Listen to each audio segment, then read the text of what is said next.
top Space Force general warning the U.S. is lagging behind China and Russia in developing hypersonic defense technology.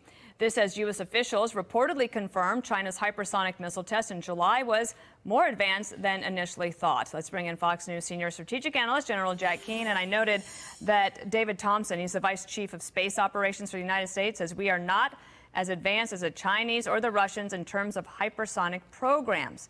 Is that a problem, General?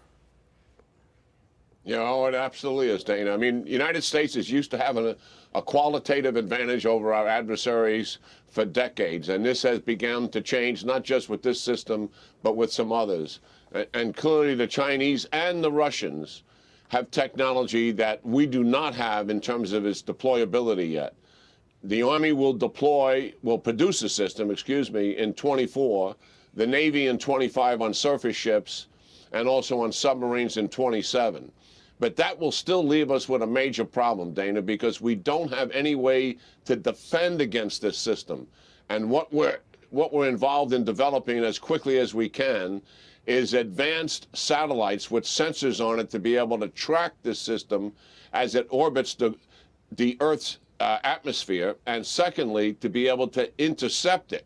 So both of those developments have to take place, and they are a top priority, certainly for the Pentagon.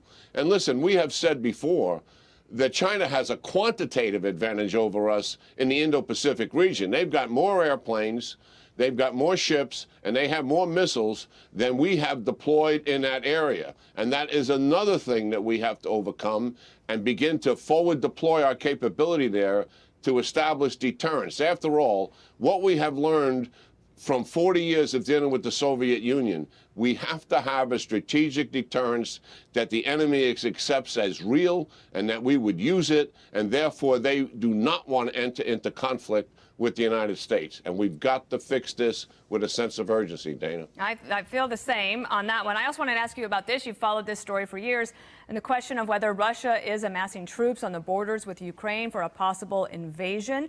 And some are saying that maybe by late January that could happen. But the spokesperson for the Kremlin, our old friend Dmitry Peskov, says this hysteria is being whipped up artificially. He said this on state television in Russia. Those who have brought their armed forces from overseas are accusing us of unusual military activity on our own territory, that is, the United States. How do you see it, sir? Well, first of all, we've got to see it as being real. I mean, there's over 90,000 troops that are in the vicinity of the Ukraine border. So that's obviously a serious situation.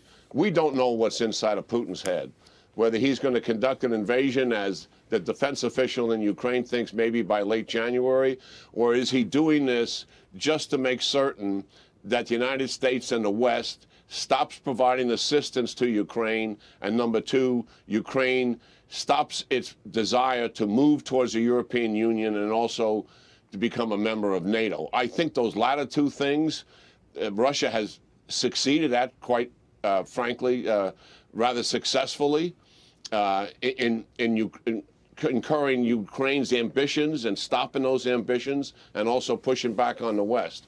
But this is a serious issue. It deserves monitoring. And certainly the United States should be sending unequivocal messages with NATO and our European friends as to what the cost will be for Russia if they take this on. Right, because it doesn't